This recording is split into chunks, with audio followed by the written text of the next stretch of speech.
بسم اللہ الرحمن الرحیم۔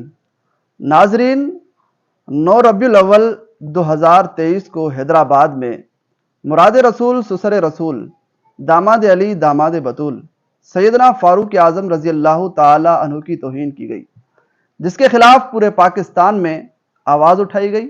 ان کے خلاف جب ایف آئی آر کی گئی تو پھر انہوں نے میڈیا پر آ کر یہ شور مچایا کہ ہماری مراد حضرت عمر بن خطاب نہیں بلکہ عمر بن سعد ہے۔ اب انہوں نے جو ویڈیو میں نام اٹھایا ہے وہ کون سا اٹھایا ہے؟ عمر بن خطاب کا، حضرت عمر کا۔ عمر بن سعد انہوں نے نام نہیں اٹھایا، کیونکہ اس کا نام عمر نہیں بلکہ عمر بن سعد ہے، اور انہوں نے نام اٹھایا ہے حضرت عمر بن خطاب کا۔ اب یہ عمر بن سعد کے خلاف 9 ربیع الاول کو کیسے بولتے، جبکہ 9 ربیع الاول کے دن کا اور عمر بن سعد کا 9 ربیع الاول کے دن کے ساتھ کوئی تعلق، کوئی مناسبت نہیں، تو اس کا نام کیسے اٹھاتے، اس کے خلاف آواز کیسے اٹھاتے؟ ظاہر بات ہے کہ انہوں نے جو گستاخی کی ہے وہ کس کی کی؟ حضرت عمر بن خطاب کی ہے۔ اب آئیے ان کی معتبر کتابوں کو اٹھاتے ہیں، دیکھتے ہیں کہ انہوں نے گستاخی کس کی ہے، اس دن یہ کیا کرتے ہیں۔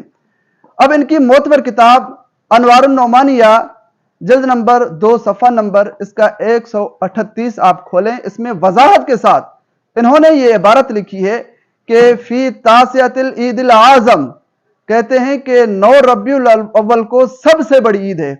9 ربیع الاول کو سب سے بڑی عید ہے، کیوں؟ کہتے ہیں وجہ یہ ہے کہ وَهُوَ مقتل عمر بن الخطاب، کیونکہ اس دن حضرت عمر بن خطاب کی شہادت کا دن ہے۔ معاذ اللہ، اس شہادت کی وجہ سے یہ کہتے ہیں کہ سب سے بڑی عید ہے۔ اسی طرح ان کی معتبر کتاب انوار النعمانیہ جلد نمبر 1 اور صفحہ نمبر 108 کو آپ کھولیں، اس میں بھی انہوں نے وضاحت کے ساتھ لکھا کہ یوم قتل عمر بن الخطاب، کہتے ہیں کہ حضرت عمر بن خطاب کی شہادت کا دن، قال المقتل الثانی یوم التاسع من شہر ربیع الاول، کہا کہ ربیع الاول کا مہینہ اور 9 تاریخ ہے، ربیع الاول کا مہینہ اور 9 تاریخ ہے حضرت عمر کی شہادت۔ اسی طرح آپ اسی انوار النعمانیہ کا صفحہ نمبر 109 جلد نمبر 1 کھولیں، اس میں بھی وضاحت کے ساتھ لکھا ہوا ہے، انہوں نے جھوٹ کی نسبت معاذ اللہ کی طرف کی ہے۔ انہوں نے کہا کہ امرت الکرام الکاتبین ان یرفعوا القلم عن الخلق 3 ایام ولا اکتب علیہم شیئا من خطایاہم، انہوں نے لکھا کہ اللہ کرام کاتبین کو حکم کرتا ہے کہ 9 ربیع الاول سے لے کر 3 دن تک تمہیں کچھ لکھنا نہیں ہے، تم اپنے قلم اٹھا دو، تمہاری مغفرت ہو گئی، جو بھی تم کام کرو گے اس وجہ سے مخلوق سے کوئی حساب نہیں ہوگا، کیونکہ اللہ فرشتوں کو کرام کاتبین کو حکم کرتا ہے کہ تمہیں کچھ لکھنا نہیں ہے۔ معاذ اللہ، یہ کہتے ہیں اس وجہ سے کیونکہ حضرت عمر بن خطاب کی 9 ربیع الاول کو شہادت ہے۔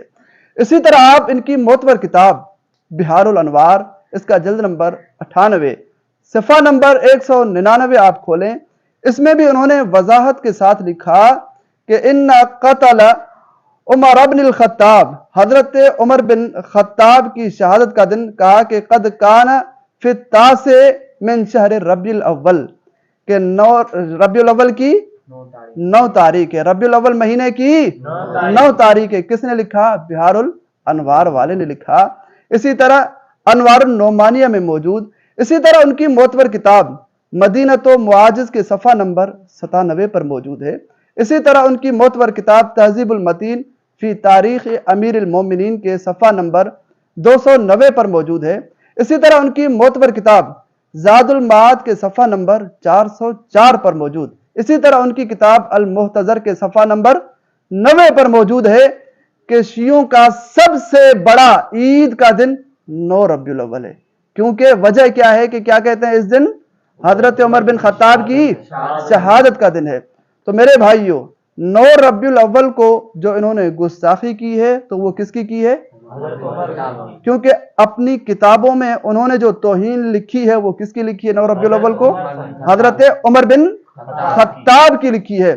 تو جب انہوں نے گستاخی مراد رسول سسر رسول داماد علی داماد بطول سیدنا فاروق اعظم رضی اللہ تعالی عنہ کی ہے، تو اسی وجہ سے ہم حکومت پاکستان سے، اعلیٰ افسران سے یہ مطالبہ کرتے ہیں کہ جس نے بھی مراد رسول سسر رسول داماد علی داماد بطول فاروق اعظم رضی اللہ تعالی عنہ کی گستاخی کی ہے، اس کو پکڑ کر سزا دے کر سولی پر لٹکایا جائے، کیا آپ کو یہ مطالبہ منظور ہے؟